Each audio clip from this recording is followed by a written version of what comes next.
Je vais te faire réagir à quelques tweets, Ok. hein, et puis tu essaies de nous apporter des réponses. Ok. Alors, il y a ce tweet de Julie qui a regardé l'émission sur M6 qui dit « Je suis arrivée à la conclusion que non-binaire concerne des personnes qui n'acceptent pas leur homosexualité. En se disant ni femme ni homme, ils sont ni hétéros ni homo. Bah non, parce qu'un genre n'a rien à voir avec une sexualité. Donc ça n'a rien à voir. » Mais ça, c'est l'amalgame que font beaucoup de gens, non? C'est ça, bah en général, les gens qui pensent.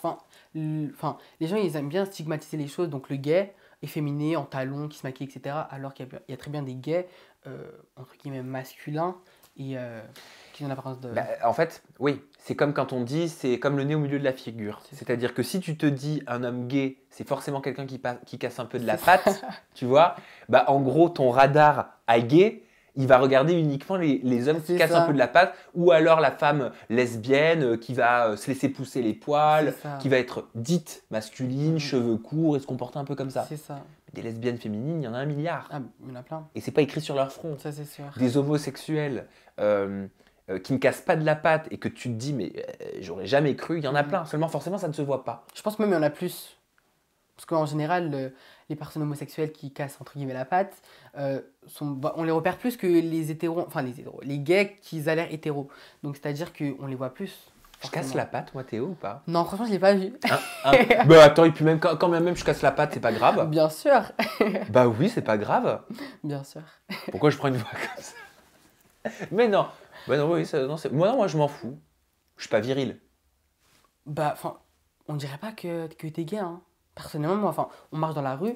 Moi, je l'ai su parce que je regardais tes interviews, etc. Mais on dirait pas. Enfin, c'est pas flagrant. Ah ouais, c'est marrant. J'ai pas le même recul. Pas du tout. T'as déjà été dans le contrôle toi? C'est-à-dire. Avant, tu sais, le contrôle bah, de pas casser la patte, Ah non. de paraître très mec, tout ça. Même quand j'habite en cité, je roulais mes fesses à gauche, à droite. Donc, Ah, comme ça. c'est ça. Je l'ai jamais caché, donc.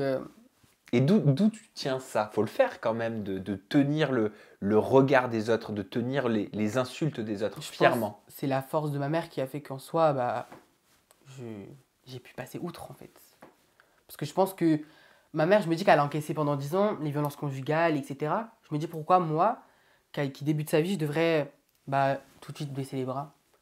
Je sais pas si le monde va changer dans quelques temps, on sait pas. Mhm. Je garde espoir qu'il change, mais bon. T'as raison. Il y a aussi ce tweet de Patchouli Mel qui dit sérieux. Vous avez que ça comme sujet de reportage non binaire. S'ils sont ni femmes ni hommes, ils ne se mettent pas en couple, alors ils ne font pas d'enfants, si on suit la logique des genres. Je vois pas la logique, mais en tout cas, tout simplement, le genre n'a rien à voir avec la sexualité. Donc en soi, en fait, ils pensent toujours que un genre peut être. Par exemple, moi, j'ai l'apparence d'une femme, entre guillemets, dans la société, et bah, je suis forcément lesbienne ou gay, tout simplement. Pas forcément. Il y a des drag queens qui travaillent dans le monde de la drague, etc., qui sont hétéros, qui ont une famille à côté. En fait, c'est les stéréotypes des Français. Il y a aussi ce tweet qui dit il n'y a rien à comprendre. Être non-binaire, c'est un problème psychologique. Ah bon, je savais pas. Mais tout simplement, je sais même pas quoi y répondre. Parce que Ouais, mais ça m'intéresse ta réponse là-dessus. psychologique, non, parce que un problème, enfin, on n'est pas malade. Donc en soi, enfin, je pars du principe qu'on n'est pas malade. Donc problème psychologique pour aller où? On ne sait pas. C'est lui qui pense ça, donc c'est lui qui a un problème psychologique parce que c'est le seul à penser ça, entre guillemets. Enfin, le seul. Dans ce tweet-là, en tout cas. Oui, mais on va quand même rappeler que l'homosexualité, elle a été condamnée pendant très longtemps. C'est ça. Et qu'il n'y a encore pas si longtemps, on disait que c'était un problème psychologique. Donc non, je pense pas que ce soit un problème psychologique pour Ouais, ma non. part. Mais tu es confronté à ce genre de réaction? Tout le temps. Soit on me dit, ouais, je suis malade, Dieu va me guérir. En fait, il remet toujours la chose, en général, à Dieu. Mais en général, Dieu, il aime tout le monde. Donc en soi, en fait, c'est toujours Dieu. En général, les gens qui disent ça, c'est Dieu, Dieu, Dieu, Dieu. Mais enfin, Donc il y a une corrélation qui se ferait pour ces personnes entre la spiritualité, en tout cas la religion c'est ça. et la sexualité? C'est ça. Entre guillemets, ils disent que Dieu n'accepte pas, enfin, n'aime pas les gays. Je pense qu'ils devraient lire leur livre religieux bien comme il faut, et après on pourra en parler. T'as une religion, toi, Théo? Ouais, moi je suis chrétien. Ouais. T'es né dans la religion? Pas forcément. J'ai essayé de m'investir dans la religion quand j'avais 7 ans. J'ai essayé de faire du catéchisme et tout, mais j'ai pas réussi. C'est pas quelque chose qui m'intéresse. Je crois en quelque chose, je crois en Dieu, etc. Mais me dire je vais à la messe, non. Ça m'arrive d'y aller prier, bien sûr, et de prier même des fois. Mais sinon, voilà. Ton parcours scolaire, il ressemblait à quoi? Bah, tout simplement, je suis parti à l'école En fait, en primaire, c'était un peu les montagnes russes. Bah, vu que je vivais encore avec mon père. Et puis, j'étais harcelée en CM1. Donc, il y a ça aussi qui a joué. En sixième, ça a débuté, mais ça s'est arrêté. Et puis après, j'ai déménagé. Et c'est là que ça a commencé à mes notes à chuter un petit peu. Parce que les profs n'acceptaient pas qui j'étais vraiment. Parce qu'en cinquième, je ne me maquillais pas, mais en quatrième, j'assumais qui j'étais. Et j'avais des profs qui. Je mettais mon gloss en cours. Ils disaient: Non, mais t'es fou, Théo, t'as un problème psychologique, faut que tu fasses soigner. Hein. Mettre un gloss, c'est pour les filles. Hein. Les profs qui disaient ça? Ouais, un prof en particulier. Comment tu réagissais? La classe s'est retournée contre lui en disant qu'il y a quelques années, les femmes ne pouvaient pas mettre de pantalon. Donc, en gros, qui ferme sa bouche. Quoi. Donc une énorme solidarité auprès de tes Ça. camarades. Et tout simplement, moi, je savais que j'allais sur M6. J'ai dit: Monsieur, dans quelques temps, je vais rouler en Lambo pour rigoler. Et vous allez rouler en Clio. Il a regardé, il m'a fait: Mon pauvre, à 25 ans, tu vas sucer des cailloux pour le RSA. Ton prof? Ouais. T'as remonté cette information? Bah, le principal, même pas non plus. Donc, il est homophobe et raciste. Donc, ça va rien changer. Donc tu dis rien? En fait, moi, je me connais. Si je dis quelque chose, j'ai mal parlé. Et puis, j'ai pas envie de mal parler parce que je suis éduqué et bien élevé. Donc, en soi, en fait, je me dis que ça se trouve, son fils il est même fan de moi à ce jour-là. Donc, il se trouve, il est mal barré. Tu sais, il y a l'éducation nationale aussi. Hein. Mm-mm. Tu peux faire appel. Je sais. Mais bon. Déjà, pour une démarche, pour des papiers, ils ont du mal. Alors, c'est pas pour traiter un sujet de. Entre guillemets, de.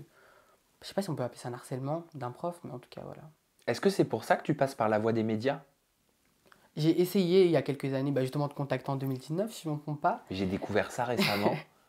Et tout simplement, j'ai essayé, ça n'a pas marché. Et puis, j'ai abandonné clairement. Et je me suis dit, si un jour ou l'autre, ça devrait arriver, la preuve, ça est arrivé, donc tant mieux. Oui, alors, petit message, j'en profite personnel à toutes les personnes qui m'envoient des demandes d'interview sur Instagram. C'est très dur de voir parmi tous les DM, tu sais qui t'envoie quoi. En plus, Instagram ne le propose pas tout le temps. Et ça tombe très très bien parce que quand on t'a contacté avec mon équipe, tu nous as dit: mais je vous ai sollicité en 2019. Et on a dit: mais génial, c'est ouf, on le savait même pas. En fait, justement, moi avant je disais: il me répond pas, etc. Les stars me répondaient pas. Parce qu'avant j'étais entre guillemets un chasseur de stars. Moi j'assume mon passé, j'assume mon présent et j'assumerai mon futur. C'est quoi un chasseur de stars? En gros, j'allais dans le plateau Énergie 12 juste en dessous et je prenais des photos avec les personnes de télé.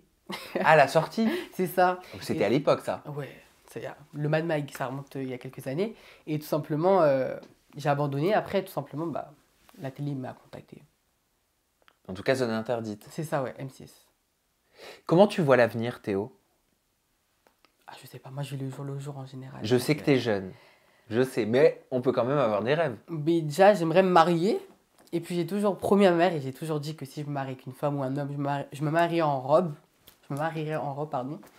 Parce que c'est mon souhait. Et puis voilà, mais je sais pas. Avoir mon permis déjà dans quelques temps. Mon CAP. Pour l'instant, c'est déjà bien. Bah oui, bien sûr. Et être riche dans quelques années, pourquoi pas. T'as dit que ce soit avec un homme ou avec une femme, le mariage? Ouais, c'est ça. Moi, je suis bisexuel. Pour l'instant, je suis bisexuel, mais j'ai plus une attirance vers les hommes. Mais je pense que ça va changer. Je le sens, je sais que ça va changer dans tous les cas. C'est-à-dire que tu sens que je vais devenir gay. Ah! Ouais, je suis bi pour l'instant, mais je sens que je vais devenir gay. Enfin, je sais pas pourquoi, mais je sais pas, je le sens. Qu'est-ce qui te dit ça? Par exemple, quand une femme vient me draguer dans la rue, c'est pas que ça me fait rien, mais je me dis que... Enfin, voilà, genre, c'est rien. Que quand un homme, je me dis, s'il est beau, pourquoi pas? Mais alors là... je sais pas.